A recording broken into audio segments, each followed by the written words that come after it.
ভাবছি একটা সিঙ্গারার দোকান দিব। কি বলেন আপনারা? আমার বাসায় কিন্তু কয়েকদিন পর পরই সিঙ্গারা তৈরি হয়। আমার বাসার সব সদস্যের সিঙ্গারা যে এত পছন্দ, বিশেষ করে আমার হাতে বানানো এই সিঙ্গারাটা এত মুচমুচে, এত সুন্দর হয়, যার জন্য কয়েকদিন পর পরই ওরা আবদার করে সিঙ্গারা খাওয়ার জন্য। তো আমার চ্যানেলে এইজন্য প্রায়ই দেখেন সিঙ্গারার রেসিপি থাকে বা সিঙ্গারা ভাজা হচ্ছে এরকম ভিডিও। আজকে আমি কোনো সিঙ্গারার রেসিপি না, সিঙ্গারার ডো, তারপরে ভিতরের পুর কীভাবে তৈরি করবেন সব কিছুই আমার চ্যানেলটিতে আপলোড করা আছে। আজকে আমি আপনাদের সাথে শেয়ার করব মিনি সিঙ্গারার একটি ভাজ।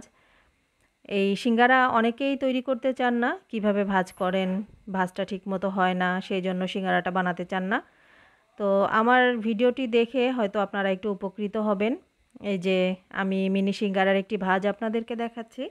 প্রথমে একটা রুটি তৈরি করে নিয়েছি, আর রুটিটিকে এই যে একটা ছুরির সাহায্যে এভাবে কয়েক টুকরো করে কেটে নিয়েছি।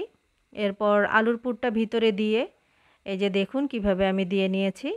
এরপর এই যে হাতের সাহায্যে একটু ভাঁজ করে নিতে হবে। আসলে এটি এক ধরনের কৌশল, আপনাদেরকে দেখেই শিখে নিতে হবে। একটু ভালো করে লক্ষ্য করলেই বুঝতে পারবেন কিভাবে আমি ভাঁজটা করছি। এইগুলা খুবই ছোট ছোট মিনি সিঙ্গারা, এই ছোট ছোট করে বানিয়েছি যাতে একটা রুটি দিয়েই বেশ কয়েকটি তৈরি হয়ে যায়।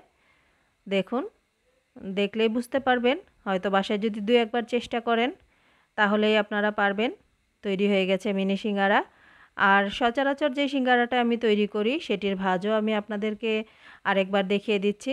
এই যে ছোট করে একটা রুটি বেলে তারপর এভাবে সুন্দর করে এই যে আলতো করে ভাঁজ দিয়ে হালকা একটু চাপ দিয়ে দিতে হবে যেন খুলে না যায়, তা না হলে ভাজার সময় অনেক সময় খুলে যেতে পারে।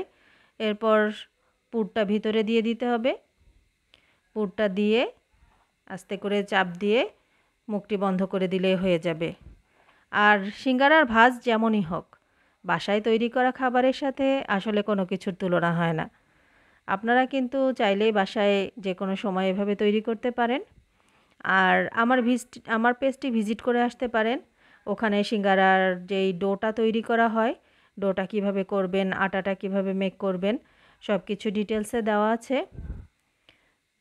বাসায় নিজেরা তৈরি করে খান আর পরিবারের সদস্য সবাইকে খাওয়াতে পারেন। আমার তো প্রায়ই তৈরি করতে হয় বাচ্চাদের জন্য, বাচ্চার বাবা, সবারই খুব পছন্দের। তো সেই চিন্তা থেকে আজকে আমি সিঙ্গারের এই ভাজটি আপনাদের সাথে শেয়ার করলাম। আশা করছি আপনাদের ভালো লেগেছে। আপনারা অনেক ভালোবাসা দিচ্ছেন, আমাকে অনেক কমেন্ট করেন, লাইক করেন। এগুলাই আসলে আমার আগামী দিনের পথ চলা। উৎসাহ পাই শত কাজের ভিড়েও ছোট্ট একটা ভিডিও নিয়ে আসতে আপনাদের সামনে। সবাই ভালো থাকবেন, সুস্থ থাকবেন। আমার জন্য, আমার পরিবারের জন্য দোয়া করবেন। আপনাদের জন্যও রইল ভালোবাসা।